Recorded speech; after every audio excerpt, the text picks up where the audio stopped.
Olá, pessoal. Espero que o som esteja bem. Nós estamos testando, né, esse modelo de transmissão ao vivo. Bom, hoje nós vamos falar desse livro aqui, O Ódio como Política, da Esther Solano, um livro muito interessante. Na verdade, são vários pequenos artigos, né, de vários especialistas, e também a Juliana Borges com O que é encarceramento em massa. Bom, então nós estamos nesse momento de muito fanatismo, né, de muita crítica, e eu tenho visto, né, alguns adolescentes que têm visto muitos vídeos na internet, por exemplo, o Olavo Louco, né, aquela coisa, o psicopata universitário que sabe tudo, né, machista, tem uma grande campanha também, né, que vem do exterior, né, com relações públicas patrocinadas por grandes empresários, que vai pelo WhatsApp, pelos vídeos e tal. A nossa justiça está no momento meio complicado, que a gente não tem certeza se ela é parcial ou não. E também tem o gatinho da mamãe, né? Que todos os meninos de 14 anos estão vendo o cara e acreditando em tudo, porque não tem experiência, não tem leitura. Ainda, mas vocês terão.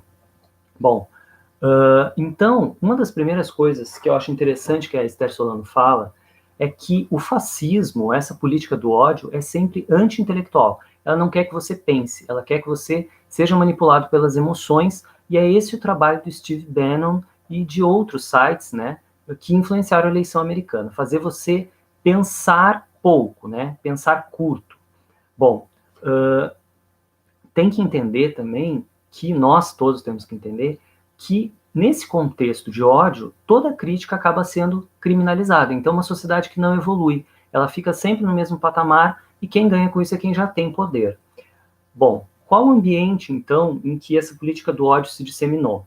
É um ambiente de crítica à corrupção, né? Mas as pessoas não pensam que, por exemplo, isso, se você tem muito dinheiro e está mobilizando as pessoas, e as pessoas não têm outro ponto de vista, portanto elas não estão escolhendo, isso também seria corrupção, né? O que acontece muitas vezes em regimes repressivos é que tem uma oligarquia que manda e ninguém pode reclamar porque apanha. Isso também é corrupção, claro. As pessoas pensam muito em segurança, né? Então uma moça negra me disse assim, os pretos da periferia são todos bandidos, olha que absurdo, né? A antipolítica, as pessoas estão de saco cheio, não querem mais, tudo isso que está aí, aquela coisa, que é uma grande simplificação que vem também das nossas escolas precárias. Bom, a gente tem que pensar isso. Numa sociedade militar, qualquer crítico vira um inimigo, porque isso vem de uma doutrina chamada doutrina francesa, que foi aplicada aqui no Brasil, que achava que toda a crítica vinha de uma influência comunista e então podia ser usada até tortura para se obter informações, né, para saber quem eram essas pessoas que estavam mobilizando aquela história. Todo panfleto é uma arma. Então, não são sociedades que se fecham à crítica. A Juliana Borges, ela fala uma coisa muito interessante. Será verdade que a nossa sociedade não pune? Porque o punitivismo, essa vontade de ver todo mundo na cadeia, é uma das grandes forças dessa política do ódio. E ela diz assim, no Império, todas as pessoas escravizadas eram vistas como coisas, né? Então, era uma lei privada, não tinha uma lei pública para elas. As instituições também foram criadas para manter certas hierarquias, certos controles. Havia até uma lei de vadiagem depois da abolição, que era para prender, né, esse negro que tinha ficado sem trabalho.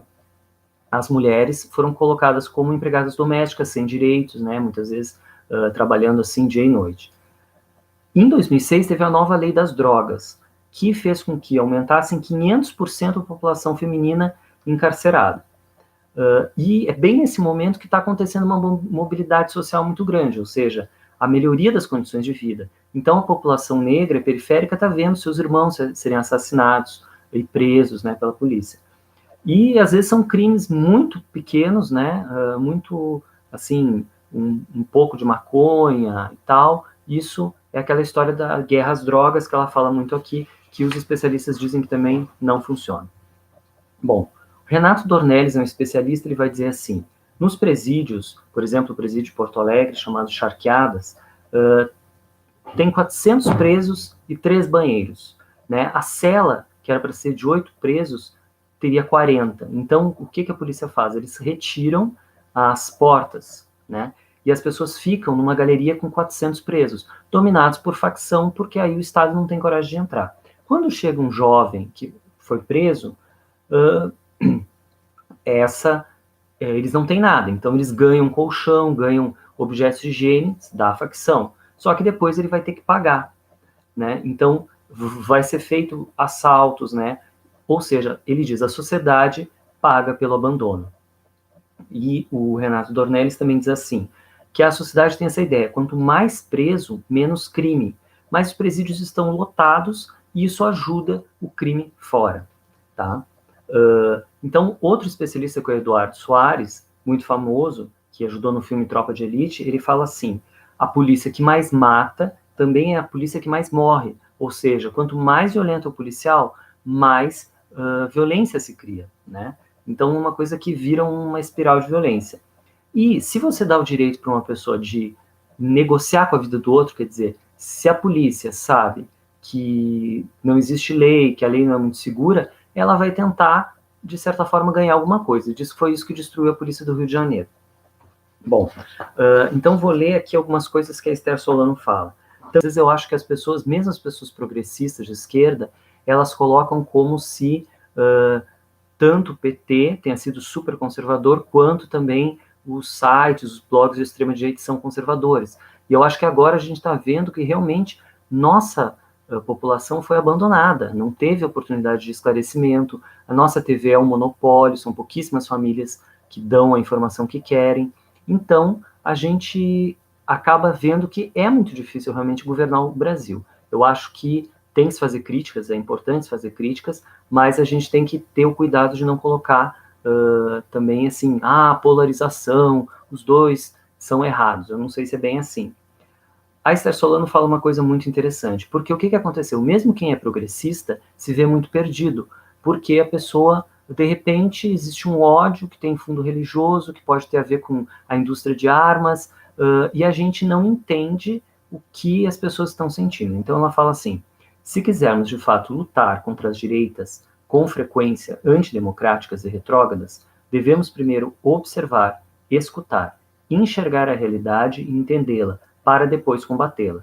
Não sabemos tudo, aprendemos juntos. Realmente isso é muito importante, porque os jovens de classe média ficaram fechados, às vezes, no mundo universitário e não observaram o que está se passando na periferia. O Ferrez, por exemplo, que é um escritor da periferia de São Paulo, ele vai dizer com muita propriedade, ele diz assim, é muito difícil, né, se contrapor a um discurso que vai virando um senso comum na periferia.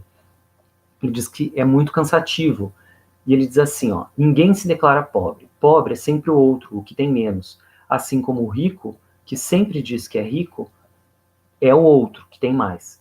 Sem aceitar o que somos, como ter argumento para o que não somos? Falta cultura, falta acesso, as quebradas destruídas por um crime que faz o povo voltar a passar fome por uma crise. As quebradas destruídas por uma crise que faz o povo passar fome no século XXI. Então, acho muito importante a gente ouvir, né, o que as pessoas estão sentindo. Bom, eu acho que nesse momento a gente tem que parar para refletir, a gente tem que ter respostas, porque nem sempre aquela emoção, né, que deseja combate à corrupção, que a gente deseja segurança, nem sempre a gente está correto, né? Então, a gente tem que ter coragem, resistência, lutar contra o fascismo e ter esperança também, porque eu acho que sempre há uma saída. Eu queria dizer, Haddad sim, democracia sim, Lula livre.